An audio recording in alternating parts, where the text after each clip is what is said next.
Well, here we go. Happy Book Year is our topic in continuing the momentum of the first month of the year.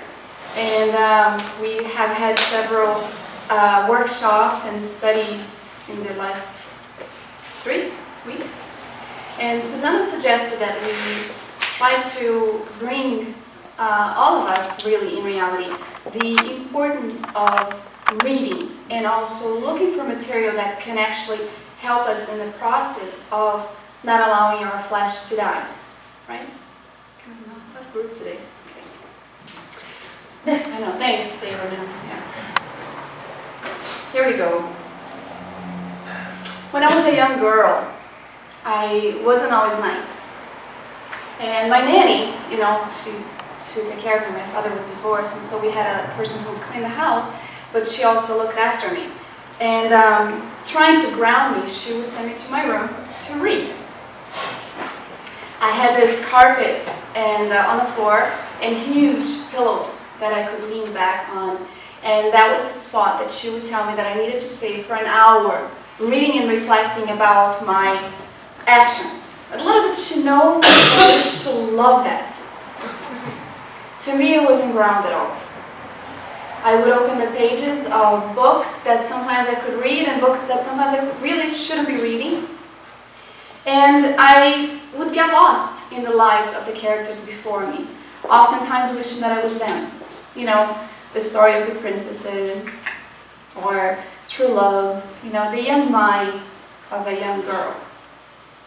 And it's pretty funny how when I started to do the study, I started thinking back about myself as a young girl.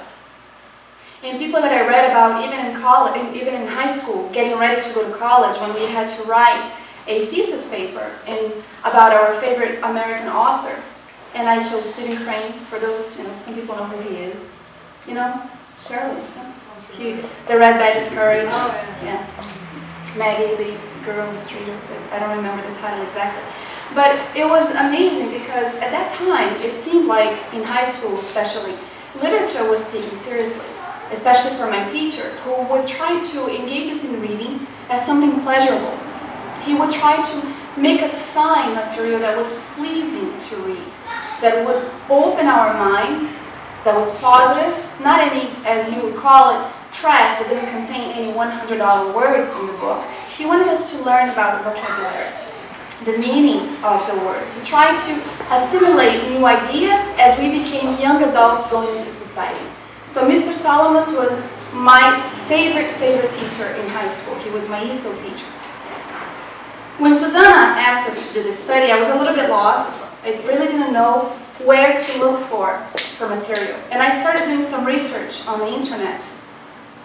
And I actually came about this organization called the National Endowment for the Arts, which is an independent federal agency that focuses on supporting artists and arts organizations and bringing arts to all Americans.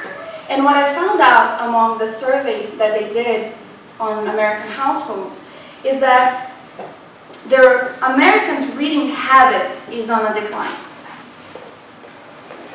They created this document called Reading at Risk, in which they took roughly 17,000 households, which the U.S. Census Bureau matches to reflect the total American population with the previous year's census, and they interviewed them.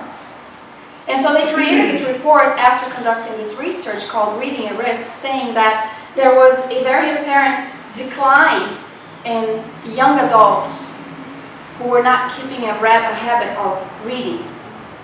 And so they would follow up with phone interviews after they took people's written reviews to try to come up with an objective way of finding out how the arts were doing. So they said that reading has declined among every group of adult Americans, every age group, educational group, income group, region, and race. And so I started looking for that, and they said that the trend had actually been going on for 20 years, and they were aware of it, but it seemed that the worst declines were among the young Americans. So why is this important to us? Why does it matter?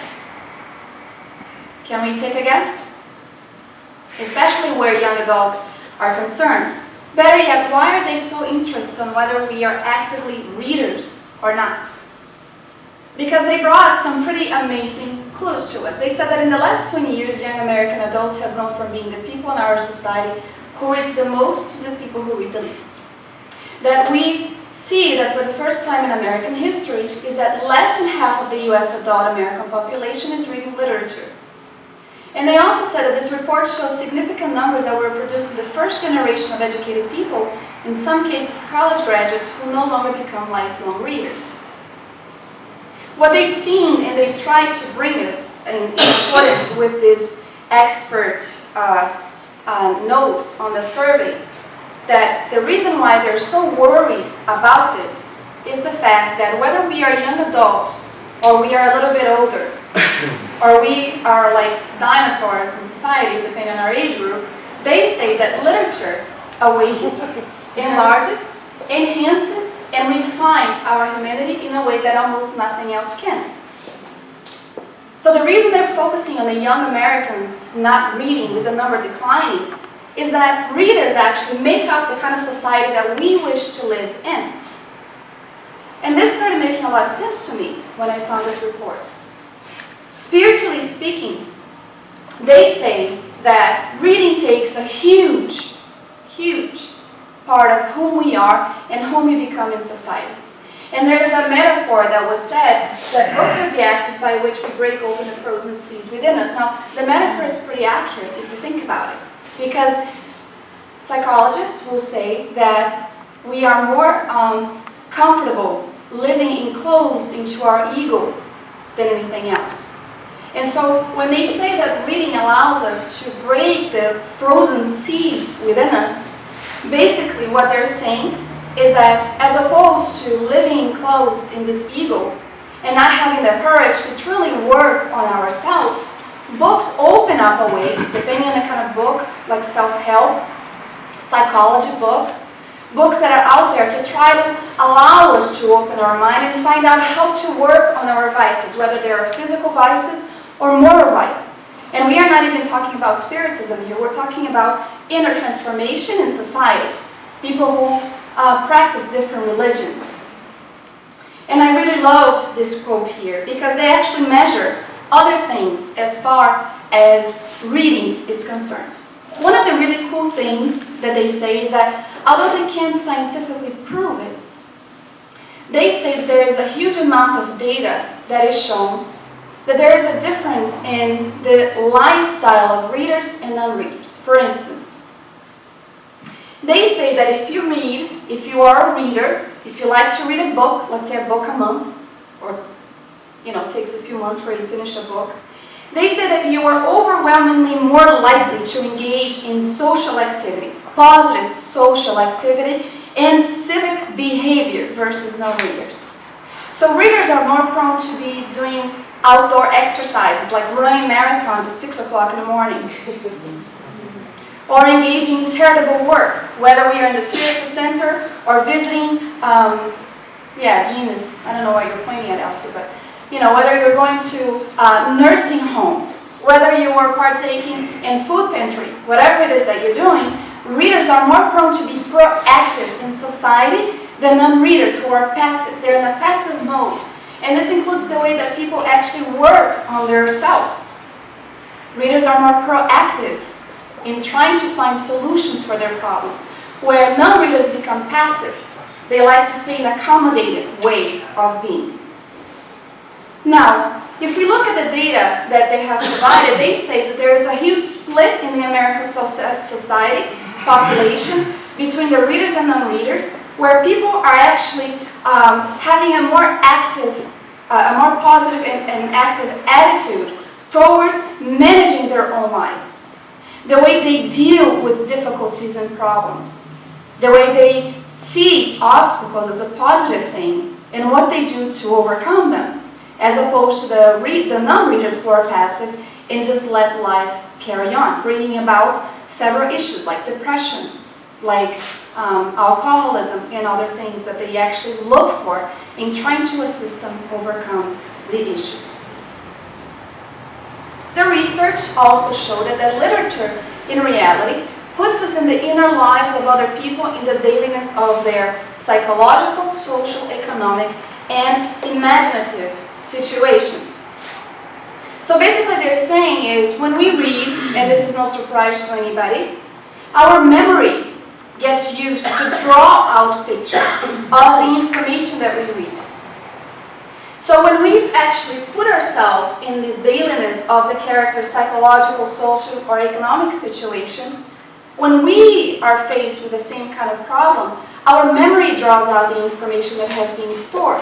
And so we assimilate the images better than somebody who basically spends the whole day on TV,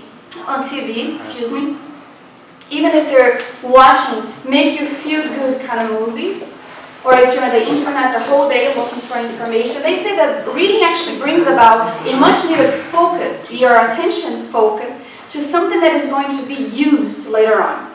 Pieces of information that we are able to draw out from ourselves, from our memories, to be able to allow us to engage better in society and the way that we deal with one another. Now, there are countless researches that are showing us what we just said here. But they also say that there is something fundamental, intellectual, and spiritual that happens to readers through the combination of the sustained focus that we talked about, attention, that is brought into reading, such as the use of our imagination to create pictures of the scenes, characters, and situations. So our brain is literally, thank you so much, forced to do exactly that. Have our imagination create the pictures of the scenes of what we are reading. Now this can be good or bad. What are we reading?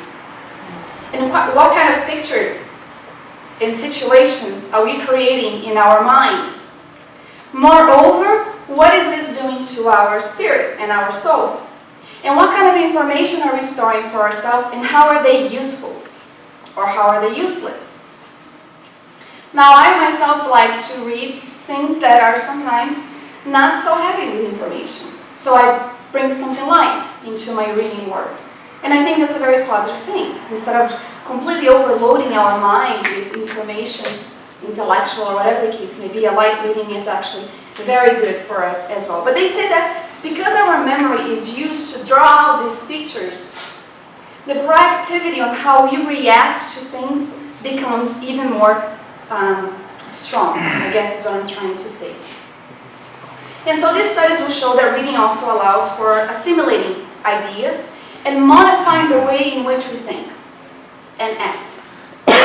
Let's see that if reading allows, God bless you, if reading allows for a proactive role in our part in society, which this study showed so many times, as opposed to a passive one, what could this mean for us, immortal beings of creation, who were once told by the greatest teacher of all teachers that we were the salt of the earth and the light of the world? Because we start asking ourselves, what does that mean to me? It's a lot of responsibility to be the salt of the earth and the light of the world, right? But Jesus said that that's what we are. Allan Kardec, questioning the benevolent spirits about our role in society under the moral laws, brought us this one specific teaching found on the law of society, in which he says that God has created us to live in society. Otherwise, it would have been needless for God to have endowed us with speech and all of the other faculties necessary for a life of relationship. So researches and data are pretty much supporting this idea that we have the need to be in society and that we are able to count on each other for information received back and forth. Research shows that, in reality, reading facilitates this process of being able to have a life of relationships, whether it's in the family household, work, or in society itself. And so, because we instinctively seek to live in society, because we bring us this innate idea that in reality we have the need to count on each other for the other faculties, even though we don't do it so much sometimes, basically what they're saying is that progress in society is a condition that is inevitable to all of us. And some people seek to do this progress aware, fully conscious about it. They seek read to help them out. And other people don't necessarily do it in that manner. They'll tell us that moral revolutions, like social revolutions, creep into people's ideas little by little. So whether we are allowing the information to creep into our minds little by little, aware of it or not, life is always going to bring us. It's a force that will draw us into this inevitable progress. It often happens more in society.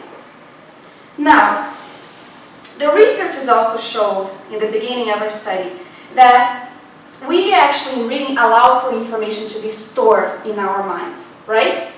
And so when we need the information, we access it. Somewhere in here, in our loose screws, we find them. When we really want to look for them, we find it. If we are able to imagine and really assimilate the teachings of the books by Andreia, for example, where he tells us, by bringing us a report from the beyond, what awaits us, the power of our thoughts, and what we are able to create for ourselves.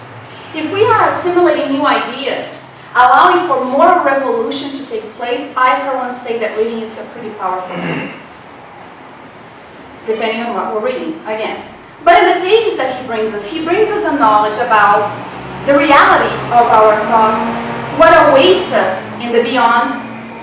It's no longer a mystery that he tells us that we actually play a very active role in the great law of cause and effect. The aspects of the physical illnesses, in reality with the spiritual body, and how these are interconnected. We find that he demonstrates clearly that our thoughts plays a huge role in our lives. Here we see him telling us in the book, in the realms of mediumship, that our own mental waves possess specific amounts of energy, whether in silent concentration, speech, or written words. And so when we are reading something that is elevating us, that is bringing us above who we are, that is raising our feelings into something that is going to give us a foundation. Let's say we are having a hard time and we read an enlightening message. If our mental waves possesses this specific power, this amount of energy, what is it that we are attracting to ourselves, and what is it that we are creating as far as moral revolution is concerned? And so, he teaches us that because of this, we can become beneficiaries of our thoughts, or we can become victims of our own mental creations and what we are seeking to fill our minds with. And so we are also, on another note, because of this interrelation between the physical and the spiritual world, we attract beings that are going to resonate in the same manner that we are feeling at that very moment. Enlightening literature is going to allow for this mental wave to actually attract the presence of the good spirits, to try to give us suggestions in moments of hardship. And so we find that in a world where there is so much obstacles and difficulties, we are no longer alone. We can be in very good company, or we can be in pretty deplorable company, depending on how we vibrate. Now, when we start reading,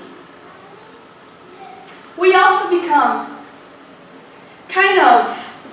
we kind of travel in reality in the book that we are reading. It not messes up, but it actually touches an inner core of our soul that deals with our emotions. Because I bet anybody here who have read the book 2,000 years ago were moved to tears. As I was on a plane going to Brazil, and the stewardess had no idea why I was crying so much. Stewardess, right? Yes. Yeah. Flight attendants. Yeah. Flight attendants. I was so embarrassed because I couldn't hide. I mean, because I actually was traveling in the information by the character, living their lives, assimilating the ideas, the encounter of Publius Lentulus with Jesus. Here he is saying that, moved and magnetized by emotion, that Publius Lentulus, who was the incarnation of Emmanuel, the spirit guide, never felt before, and he hears the master telling him, it would have been better if you had come publicly. He searches for the master because his daughter was ill. and in broad daylight in order to learn once and for all the sublime lesson of faith and humility. He was really proud. He saw in Jesus a presence at night that he could seek to try to find a healing for his daughter. And Jesus says, it's up to you, however, to take advantage of it either now or in a few millennia from now. Meaning that there are certain situations in our life that is a once-in-a-lifetime opportunity. The book allows for the true Christian, and he's talking about us here, to think about the invitation, because after all, life offers us countless invitations for change, for the best. So the question that the reader should do is, what were the consequences of the encounter of the Divine Master? How would we react? Better yet, how have we reacted to the invitation by the Master in our own lives? And so, because it actually touches our emotions, we also become involved in the story. Our whole mental wave processing of the information at that moment is actually something very positive in uplifting ourselves and encouraging ourselves. It doesn't matter what kind of difficulties we are having in our own lifetime. We also will find in other books by Emmanuel that we couldn't bring here, and I can tell you that there are 2 new releases coming out. Woohoo! Hell, Christ and Renunciation. It's the end of the series by Emmanuel, that he narrates all of his story with the richness of its time, early Christianity. This is part of who we are. These Christians actually that died in the beginning of the history, when Jesus was among us, they allowed for us to be here in broad daylight, to be talking about the teachings of the Master. And so he brings our attention that there are often moments that are wasted, that retard our spiritual progress. We bring here notions of the Beatitudes. Gandhi once stated that if all of the books in humanity were lost, and we maintained the Sermon of the Mount, that nothing would get lost. The powerful message behind the Beatitudes that's actually inviting us to march forward. Blessed are to march forward those who are fully aware of their responsibility in life, because it's a secure compass for our destination of progress, which is inevitable for us. Now, there are many other books that have brought people's emotions, that have awakened their interest, that actually has healed a bleeding heart, especially when God decides to bring back home one of our loved ones. Some people have found a lot of solace in the codification of the Spiritist doctrine. Of course, we can't talk about all of them in its wholesomeness, but they're all invaluable gems for us to understand about the spirit world, about our own lives, about the rules and regulations that govern our universe, and our positive and proactive role in the progress, not only of ourselves, but others as well. In here, we have the Spirit's book, which is the beginning of the Spiritist codification. The Medium's book, the Gospel according to Spiritism, Heaven and Hell, and Genesis. And I know Susanna has brought this here, but the pretty interesting fact about all of these books is that the 4 parts that are contained, the 4 books that are contained in the Spirit's book, in reality, make up kind of an introduction to the other ones. So it's kind of like a loop that never ends. You finish reading the Spirit's book, you're ready to move on to the Medium's book, which contains the second part of the Spirit's book, which is the Spirit's world, or the world of the spirits. Once you're done with that, you're able to dive into the moral laws, to understand a little bit about the spirit of the world and the world of the spirits, which are contained in the Gospel according to Spiritism. And we will find the hopes and consolation, which is book 4 of the Spirit's book, as an introduction contained in Heaven and Hell. But the Genesis is not left out, because in reality, the Genesis maintains and contains all of the issues about the first causes, which is the first part of the Spirit's book. So, although a lot of people are afraid to read a book like Heaven and Hell or Genesis, it's invaluable. I mean, there is no price for the information contained in these books, assisting us to be aware of the greatness that awaits all of us as immortal spirits. Now, we have to believe that we are great and creatures of a loving Father, right, Elaine? Yes. That we are made of love. Because in reality, the essence of this book is entirely and purely about love. We decided to bring you guys here an introduction of the book, On the Way to the Light, because it's a book that hasn't had a lot of attention yet. I tell you guys that by volunteering at ADC of America, the book that is sold the most, and I kid you not, whether it's in Portuguese, whether it's in English, is the book Nosso Lar. It's the number one sold book on Amazon, believe it or not, and they don't even buy it from our site. They go directly on Amazon.com. Now, All the Way to the Light hasn't gotten a lot of attention yet, but it's a pretty amazing book because those who are trying to understand our world and the origin will find a lot of answers in this book. The events, the facts, the situations, and individuals that down through times have somewhat contributed and marked our progress. The author here in the book, The Spirit Emmanuel, dictated to Francisco Cândido Xavier, highlights the most relevant and presents them here in a historical synthesis. And here are the missions of these spirits that have marked our progress, our history. And so we can find a lot in this book, narrating the history of the civilization, the perspective of Spiritism, how it actually all comes about, the gospel of Christ into the different religions and sectors. So it's a pretty amazing book. Addresses the first inhabitants of the planet. Maybe we were there, who knows? And so he actually shows us in a very clear and concise way that it doesn't matter where we are right now, inevitably we are all on the way to the light. Another great book that we wanted to bring here was the book Among Brothers of Other Lands. Now I personally love this book. It's very thin, it's not thick at all. In this book here, in 1965, people would always question, how come Francisco Cândido Xavier was in Brazil? Well, he was in the United States. He actually came here. He visited not only the United States, but other countries, visiting other spiritists who were trying to disseminate the message of the third revelation in different countries. And so their mission was to exchange ideas with these spiritists and of course support some kind of assistance to them as well. On the first part of the book, it contains mediumistic messages received in the Portuguese language.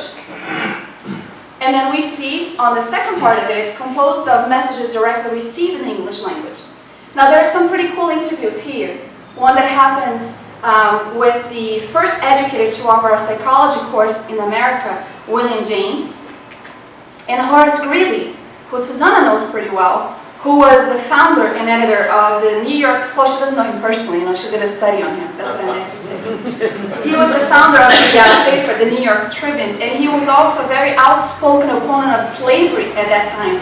What was really cool about it is that he met the Fox sisters, which is awesome, right? Because they always say there's nothing in Spiritist literature about the Fox sisters, like directly, and there is in this book here. So it's a pretty cool book to bring because it brings simple and eloquent teachings about reincarnation, about mediumship, obsession, and the culture overall. By the way, Horace really has like a statue of him in New York, which I didn't know, and I found out about it yesterday.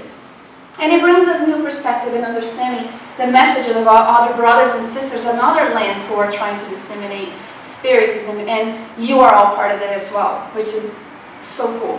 Because I personally feel part of this when I read this book. We wanted to bring another book that hasn't been read yet, and I say that because I haven't seen a lot of sales as a volunteer at ADC of America.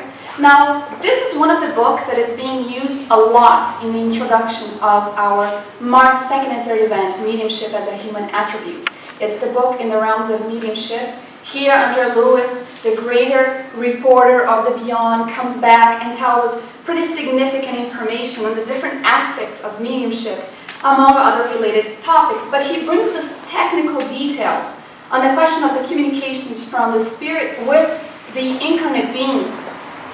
Some people feel the spirit simply jumps into our physical body and we start giving messages. It doesn't work like that. And it's pretty cool that he brings that while many people focus on the mediumship on an aspect of studying it from earth to heaven, Emmanuel in the preface of the book will say that Andreia Lewis brings a new way of seeing mediumship on an aspect of heaven to earth, which is the actual question about the morality, the charitable work of mediumship on our planet as well. Another book, Workers of the Life Eternal. Those who have a question about the discarnation process, how we discarnate, passed on, kick the bucket, whatever you want to call it. Here, they bring us 5 examples, different people with different religious background who devoted their entire lives to the practice of the good and were at the end of the physical life. So they talk about, from the beginning of the book until the end, this group of assistants from the beyond that come exactly because of their merit. They are entitled to the help of the Spirit Rescue Team. And so Andreia Lewis tells us about his experience while seeing how the process actually takes place. Now, I for once thought that was pretty fascinating, because the moment of the physical death, I mean, some of us sometimes have questions about this and even fears. How is it going to be when I die? Well, he clearly tells us here that the assistance is in accordance with the merit that we have. How are we living our lives determines on the process of discarnation as well. There's a lot of other factors that we can get into, but the book is full with information. But moreover, what is our posture when somebody that we love is in the process of discarnating? How do we react? What do we emit? Even if it's somebody really close to us, the book will give us an idea on how we should actually react on this situation, which is inevitable to all of us, ourselves and those around us. Here's another book. On the series of Emmanuel, the book Paul and Stephen, the book starts out by asking us a question. Who was Paul of Tarsus? Was he a fanatical Pharisee and ruthless persecutor of Christians and the newborn Christian doctrine? Or was he a being predestined by divine choice who converted upon receiving the gift of the apparition of Jesus in a glorious vision at the gates of Damascus? So this book, also 2 parts, before Paul as Saul, and then afterwards, after this amazing encounter on the gate on his way to Damascus. Now the book also moves us to tears. We are able to see a lot of the dialogues between the disciples, the work of Paul in trying to really help others in establishing the good news. And so the question about it is, are we also predestined by divine choice to become better than we are? Yes. Yes. Right? And so the book, although we talk about the amazing transformation of Paul of Tarsus, we can find in ourselves transformation within us, that because of our own efforts and change of attitude and modifying our thought process, which reading actually allows us to do, allows for some pretty deep transformations. We are able to find a situation that is hard and we say to ourselves, my God, I don't recognize myself. 10 years ago, I would have reacted this way and now I can't go back anymore. It happens a lot with a true Christian. I'm not going to say Spiritists, because Spiritists are Christians. The Christians who really understand the message of having to modify ourselves for not only our progress but those around us, it comes to a certain point where we can't go back anymore. We can't react the way that we used to do in our immaturity and fragility. Even if it's hard and it takes a lot of us and the suffering that we are fully aware of this, we can't walk backwards. Even if we stall. And this is a pretty powerful message that the book brings here, the greatness of Paul of Tarsus, his courage. Are we courageous enough to answer to life's calls in the modification of ourselves? And so between all of the persecutions, all of the disillusionments, all of the infirmities, the mockery, which happens a lot of time to the true and sincere Christian who modifies himself, he was actually able to transform his life and labor in favor of someone else. And the book actually says at some point in our lives, we received the call. So the question is, what have we done with it? In a smaller scale, fine, but it's a great scale for whom we are.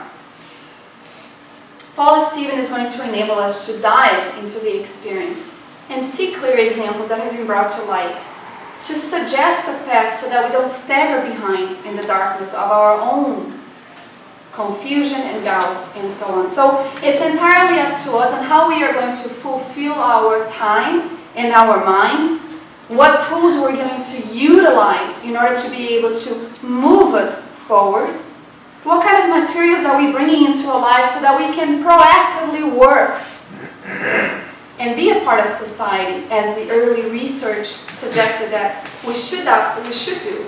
And so the books that we have presented here, among others, now we have over 30 titles in English, is actually going to allow ourselves to travel through the lines of enlightenment, seeking the light that we need in order to be able to progress. After all, we are immortal travelers, and we need oftentimes to seek the assistance of the higher spheres in order to be able to grow towards the inevitable destination of our souls, which is our progress. So on this note, we hope that you find the courage to pick a book, to read, to focus, to try to assimilate these new ideas, modifying the way we think, modifying the way we act, so that when life calls upon us, we are able to draw out that information that has been stored in our minds and know how to react. And so with this, I wish you guys a happy and bright reading day.